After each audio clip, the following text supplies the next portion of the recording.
so moved by the people who are here with me today. My core team of participants, people who have given their lives to serve the revelation, to assist me bringing it into the world, and in the future to preserve it beyond my time. The level of commitment and dedication here and personal strength that everyone exhibits is a demonstration of the knowledge that the new message speaks of. Sometimes we think of power in terms of strength and magnificence and the things you see in movies, for example, but the real strength is not how much you can push in life, it's what you can hold, what you can sustain within yourself and around yourself. This is the demonstration of real inner power that we speak of here today. For me, I've spent much of my life receiving and studying the new message of God. And now, in this time, I'm facing perhaps my last great endeavor, which is to bring the new message out into the world. For it has been largely received, though not completely. And it's my task, with the assistance of many people, many of you in fact who are participating with us, to bring this out into the world where it is so needed now. For there's nothing else like this in the whole world. It is because it is a new message from God for this time and the times to come.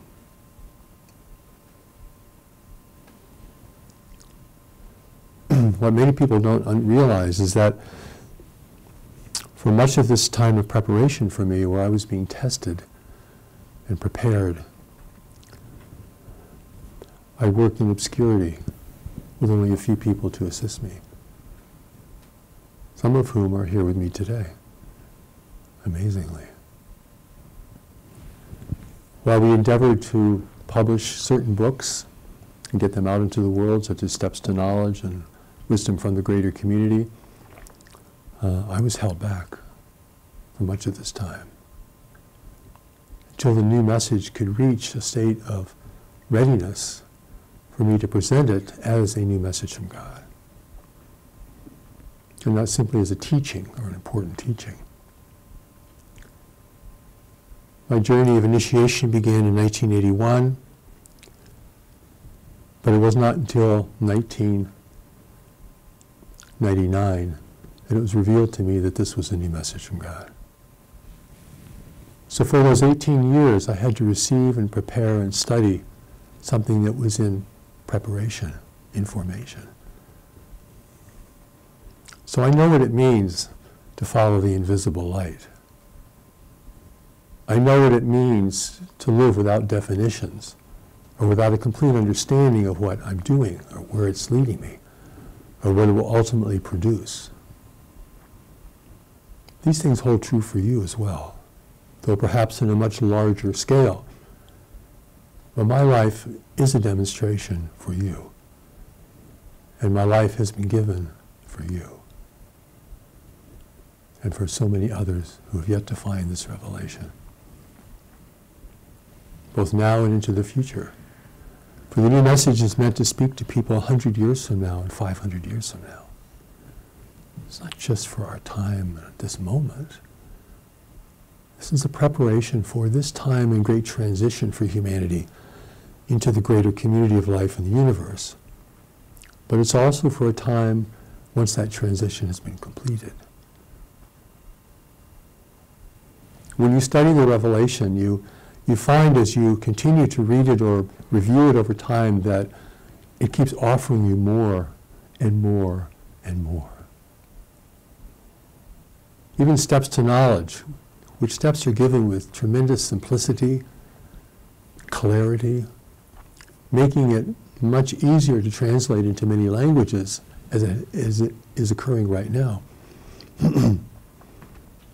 Within that simplicity is tremendous depth. So if you were to study Steps to Knowledge now and then study it 3 years from now, you would see things you never saw the first time through. Partially because your eyes are being opened, you become sensitized to the greater reality that lives within you and around you, that has given your life true purpose, meaning, and direction.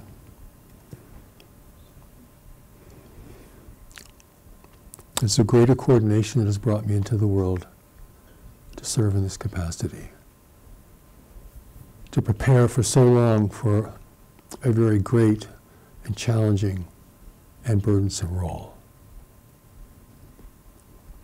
It's a great coordination that prepared me through many stages to make sure that I had the strength and the commitment and the comprehension to be able to assume this mantle of responsibility, to be the messenger for a new message from God for the world.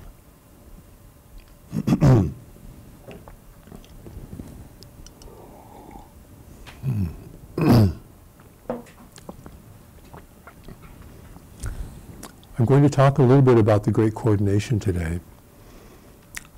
First, I should say that it's beyond anything we can understand, because it includes everything that is happening in our world and all worlds in the universe. If you were to take it further and further out beyond our sphere of awareness and our capacity to understand. What is important for each of us to realize is that the Great Coordination is what keeps us connected in a bigger way to who we are and to why we're here. Beneath all the distractions and the trauma of living in the world, all the obsessions and dilemmas that plague us and overtake us, the Great Coordination still lives within us, within knowledge within us. Our redemption is not about believing in the scriptures or holding to a certain religious perspective or idealizing a great emissary or a great teacher. It is about discovering and following this deeper current within our lives that the new message so beautifully demonstrates and expresses, that it calls knowledge. So I would like to read to you today a passage from the teaching on the Great Coordination. Deep within you, there is a sacred mind. A mind created by God, a mind we call knowledge. A mind that is connected already to the Great Coordination. For knowledge represents your connection to God, but it also represents your purpose for being here, a purpose you have not invented for yourself, a purpose that you do not yet understand. Even if you have a very spiritually oriented understanding, it is something greater than this.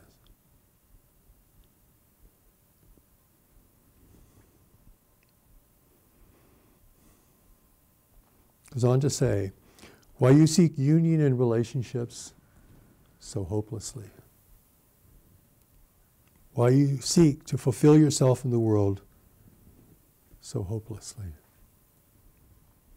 while you seek to meet the deeper need of your soul by acquiring things, people, places, possessions, everything, or keeping yourself stimulated at all times, what will really satisfy you and fulfill you and return you to your true relationships in the universe is the Great Coordination itself. This is the mystery of our lives. You know, we live life at two different levels.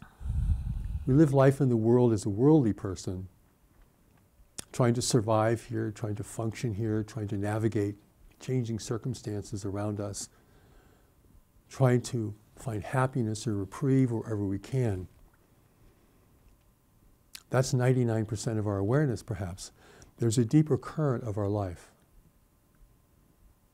representing who we were before we came into the world and who we will be once we depart. Still living within us, deep beneath the surface of our worldly mind, beyond the limited sphere of our intellect and our beliefs and ideas. This is what our spirituality really is. It's not an ideology. It's not a set of principles. It's a living stream. It's a living river of intention within us, within you. Perhaps you have felt this at various times. Moments of certainty, even moments of doubt, where something was trying to hold you back. Because usually our first experiences of this deeper current is being held back, holding us back from giving our life away to people, places, and things that do not represent who we are and why we're here. I traveled a very long, mysterious journey, followed by an invisible light.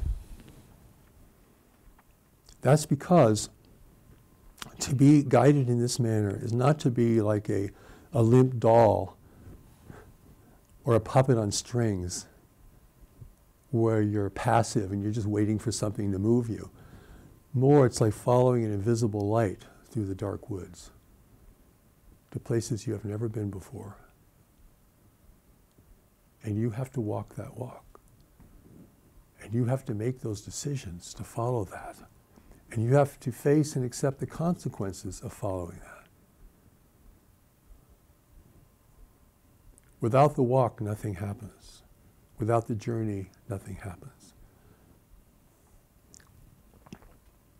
Following the visible light is not a straight line. For in nature, there are very few straight lines. It's a journey. And you know you can't see around those corners. You don't know what's on the other side of the mountain. How different this is from staying at the foot of the mountain, trying to believe and have grand notions and fantastic ideas and concepts and belief systems. How different that is from the person who begins the ascent, step by step. So this is a journey for us to take. Anything that I say about the new message is an approximation, for it exceeds my understanding completely. It will exceed your understanding too.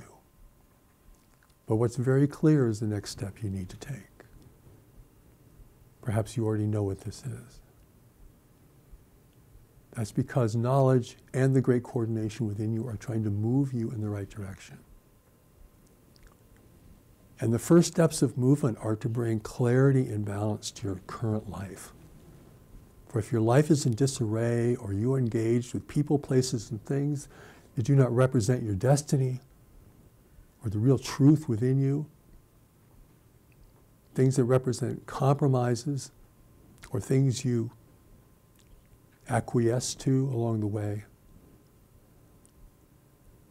then you're held in place. You might have big ideas or hope that you can understand something, but you're still held in place. You can't move. Real spiritual work and development is movement. There's understanding, yes, but understanding that does not lead to movement is not really understanding. For movement is the final expression of knowledge. For there are 3 stages of knowledge. There's recognition of what needs to be done or changed, or the next step you need to take. There is being with that awareness, even walking around it if it's not needed in the moment, to try to feel its depth and its importance for your life. And then at some point there's taking action.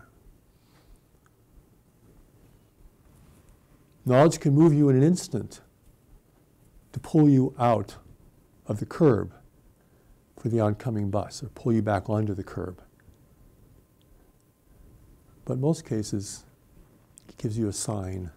It asks you to be with that sign. Not to try to understand it because you don't know what it means yet, really. To allow it to grow within you so it can become strong enough to generate action. Because what really matters in this world is what you do, what you serve, and why you serve. When you leave here, everything else is forgotten. This is what really matters. This is what the new message is all about.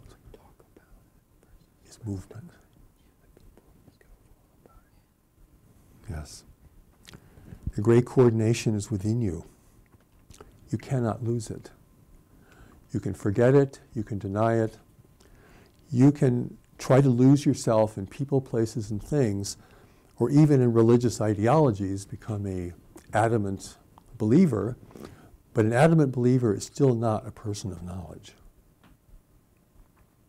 Because belief is only important to substantiate the real experiences of knowledge that you have had. This is what faith means in the truest sense. It's not faith in a belief, or faith in what a teacher said, or a faith in the scriptures. It's the faith in a religious experience or spiritual experience you have had. It's really important to think about this, because where you place your faith is so very important. Faith and experience will lead to greater experience. Faith in a belief or an idea may not engender any such experience. In fact, it may isolate you and set you in opposition to others, as is so often the case in the realm of religion as we have known it. The great coordination connects you with your source. It connects you with the people you must find in this life who will really make a difference for you. And it will bring forth in time, as you are prepared, your greater gifts of service here. Things that you cannot determine at the outset. In 1981, I could not at all determine where I was going to have to go. And fortunately, after teaching inner guidance for 5 or 6 years, I knew enough at that time to realize that I'm not going to understand this. I can't fit this into my current understanding, because it's going to take me beyond that understanding.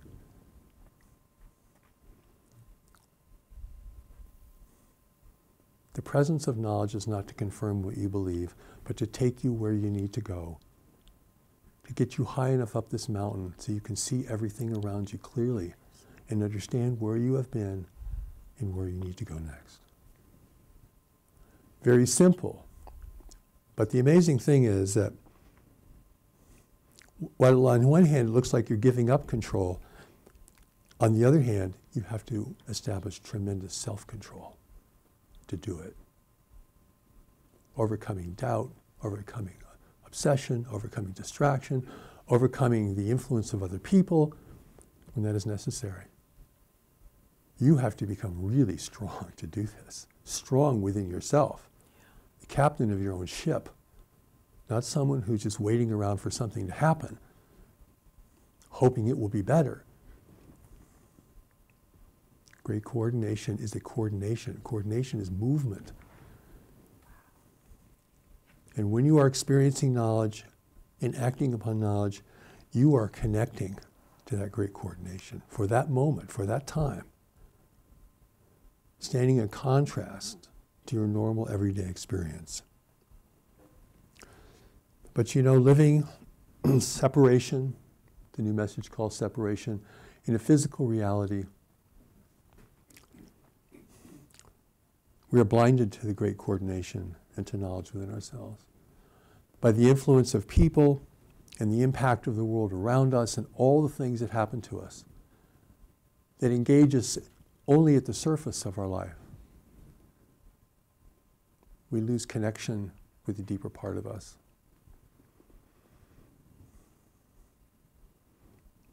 You know what I'm talking about.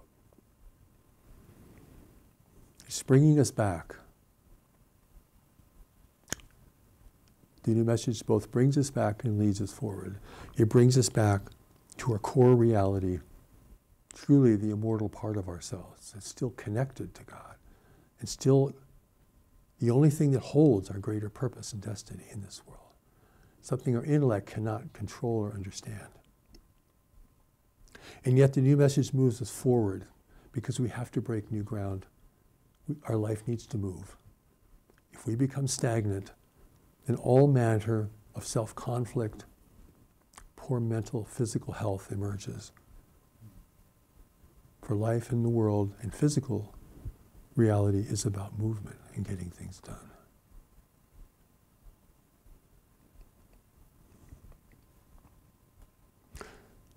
The great coordination and knowledge have sent you in the world to play a small part in serving the world at this great turning point.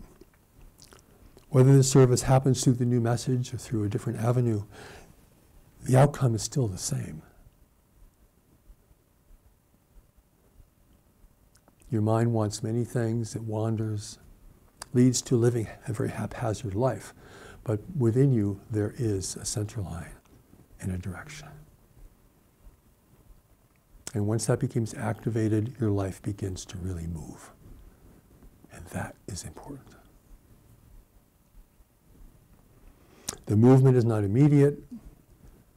Again, my example, though perhaps extraordinary, still has the elements of the things you'll have to face within yourself. It's following the mystery of your life, while at the same time organizing your outer life and establishing authority over your mind and your affairs to whatever extent is needed. You're not losing power here, you're gaining strength. You can only gain strength to follow something of this magnitude.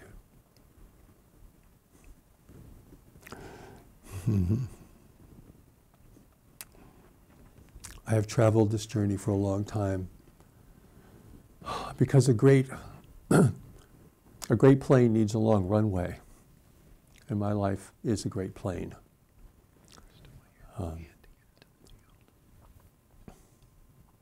This long journey of following the invisible light has burned away ambition in me, confusion, self-doubt, all the things that plague almost everyone to one degree or another.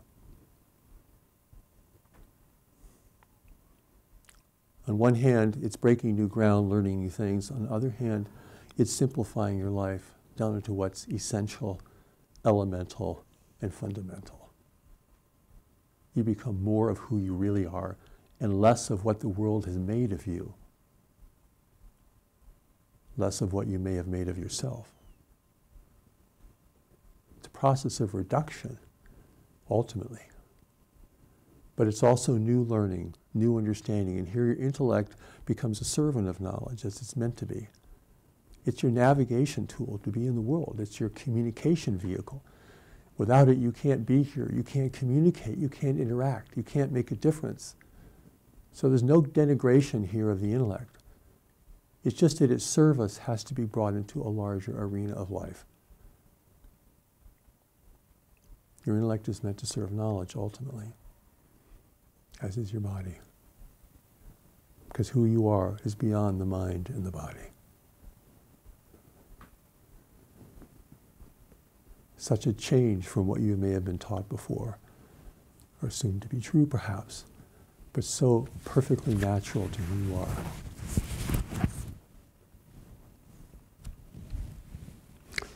My final task, as I have said, is to bring the new message into the world, a task that will involve the assistance and participation of many people. A great task, not an easy task, for there'll be much resistance to the new revelation. All the former messengers have had to face this, as I will have to face it and am facing it now. Though my health has been challenged this year particularly, that's still my task. And I know it's important. And the steps we're taking now are part of what has brought you to the revelation. And what will bring many more people to the revelation. This is a slow process, but in fact we don't have much time, for the great waves of change are coming to the world. And they will alter the landscape of the world and the life of every person here and of all those yet to come. So we work within time, within the pressure of time. Time means nothing to God, but to us it means everything. The time of your life, the time that you have. What will you do with that time? How will you spend that time? That's a challenge before every one of us to face in our own way. Therefore, what the new message gives us then is the journey that was always meant for us. There's no manipulation from the outside. It's simply a revelation that reveals who we are and what we're here to do. But that comes slowly and gradually as you are prepared, as things that are unnecessary or stand in the way are recognized and set aside, as you gain the strength and the self-confidence and the courage to take important steps in your life. In this way, you find your connection with me and with all others who are doing this, both within the new message and in every tradition. And this is part of the great coordination as well. May the blessing be with you.